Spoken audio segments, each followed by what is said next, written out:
Hey everyone, welcome back to my channel. In today's video, I will show you how to set up your own Google Scholar account using your phone. Let's get started. First, open your Safari. Make sure you are logged into your account.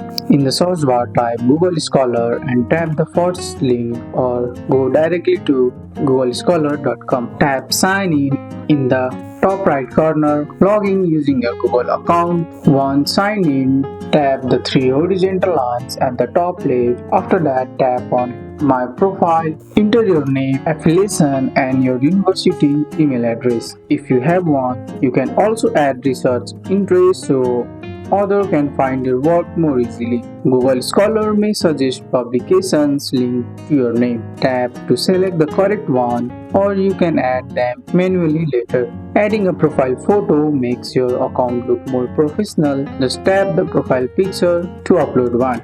And that's it. You have just created your Google Scholar account using your phone. That's all for today's video, guys. I hope you guys like this video. If you found this video helpful, drop a like, subscribe for more videos. Thanks for watching. See you in the next one.